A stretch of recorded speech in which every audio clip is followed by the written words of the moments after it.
Les arbres de problèmes et objectifs sont des outils simples qui font partie de la méthodologie gestion du cycle de projet et du cadre logique.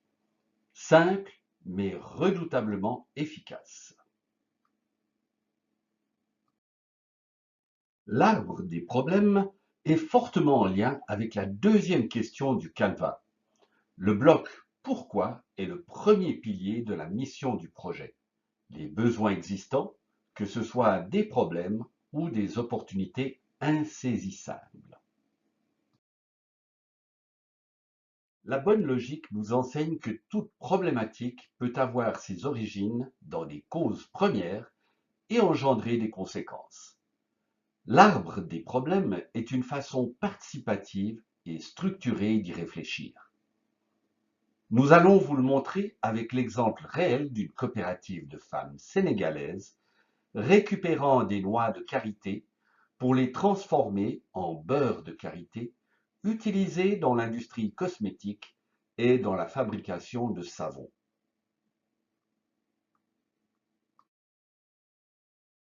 Leur problème central est une production basse et de faible qualité. Placez-le au centre d'un tableau ou d'une grande feuille. Mettez-vous ensuite dans la peau d'un enfant de 4 ans qui poserait toujours la même question. Mais pourquoi? Cela vous oblige à penser à toutes les causes possibles.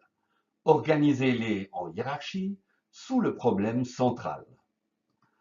Ensuite, mettez-vous à la place d'un adolescent de 14 ans qui répondrait toujours bof, et alors? Cela vous incite à penser à toutes les conséquences du problème central, même les pires. Certaines sont actuelles, d'autres sont des risques futurs. Organisez-les en hiérarchie inversée au-dessus du problème central. Cela vous semble compliqué? Rassurez-vous en regardant leur exemple. 1. Le problème central est placé. 2. La première salve de pourquoi avec un premier niveau de cause. Pour chaque cause du premier niveau, une nouvelle série de pourquoi est posée, entraînant les causes de deuxième niveau. Et ainsi de suite, tant qu'il y a des causes plausibles. Attention cependant à l'énoncé des causes, qui doivent être des faits et non pas de simples manque de telle ou telle solution. Respectez le tempo.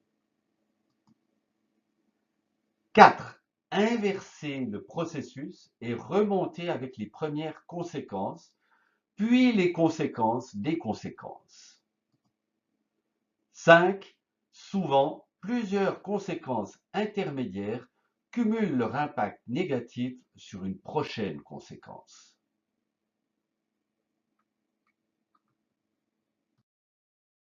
Regardez ensuite votre travail et cherchez les premières boucles de rétroalimentation, c'est-à-dire quand une conséquence devient, même partiellement, une cause du problème central.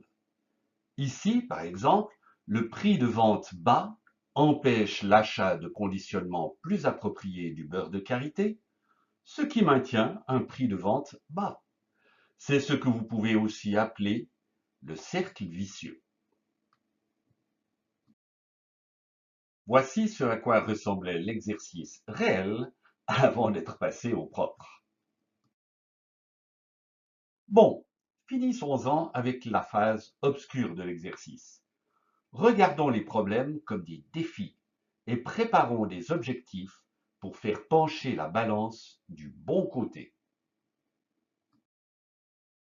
En revenant à notre bloc du pourquoi, les 3 niveaux de pourquoi problématique peuvent devenir 3 niveaux de pourquoi objectif. Pour une cause première, il faudra viser des résultats immédiats. Au problème central, nous opposerons un objectif spécifique. Et pour les conséquences, nous rechercherons un impact positif. Comment? en transformant l'arbre des problèmes en arbre des objectifs. Nous commençons par transformer le problème central en une situation de résolution positive, ce que nous désirons voir passer d'un objectif à un fait. Puis nous descendons, transformant les causes en leviers positifs, et nous remontons, transformant les conséquences négatives en conséquences positives. Cela peut paraître une activité très mécanique, mais elle a fait ses preuves. Parfois, il faudra quand même modifier légèrement l'arbre. Voyons notre exemple de production du beurre de karité.